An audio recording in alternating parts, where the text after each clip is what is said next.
All right, here's a question from a GKISS subscriber who has a teen. My teen appears to be desperate for online attention from her peers and even strangers. What can I do?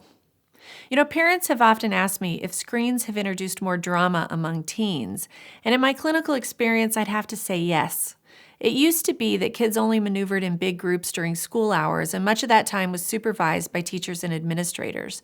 After school, they went home to hang out with chosen friends and family members. Time with peers was limited and supervised. But now kids stumble around online in huge groups with anonymous members for many hours a day, every day. That means little supervision and poor accountability. It also means online disinhibition or an everything goes mentality. Much of my clinical time is spent mentoring teens in the digital world. The social skills I teach include how to develop an online reputation that won't come back to bite you, especially with colleges and future employers, to think before you post, and to be aware of vulnerability online, especially as relationships change.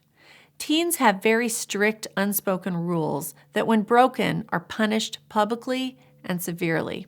For example, one must never ask to be friended on somebody's ultra-private profile unless invited.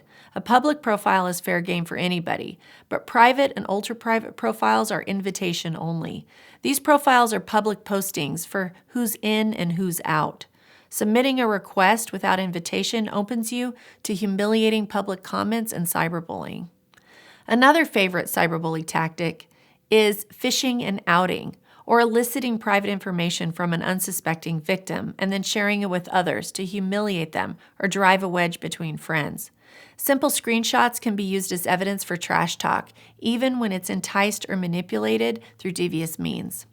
Teach your teen that anything they post or text can be used against them, even by seemingly BFFs. If you feel ill-equipped to teach these impossibly complicated teen skills, bring in an older mentor, like a cousin or a friend, for consult over pizza.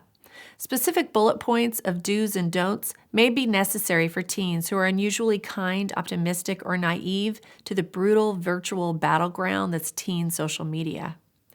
When you worry there are too many friends on a social media buddy list, consider the concept of Dunbar's number, which is 150, or the number of people we are close enough to be real friends.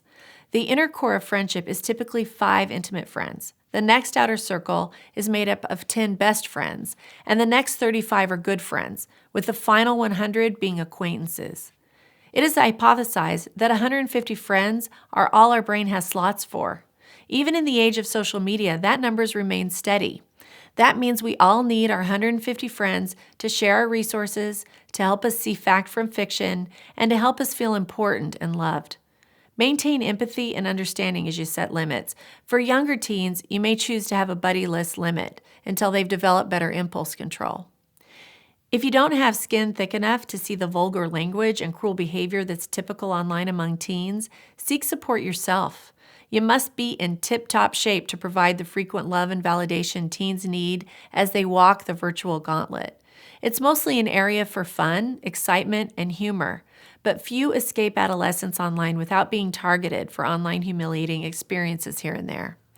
Remind them that difficult online situations are usually temporary. One day the spotlight is on one kid, and the next day everything changes. No matter what, you want them to know that you'll always provide a soft place to fall where they're admired, loved, and cherished. Screen-free weekends can also be rejuvenating to parents and kids. Take the heat and stage a tech detox and go on vacation.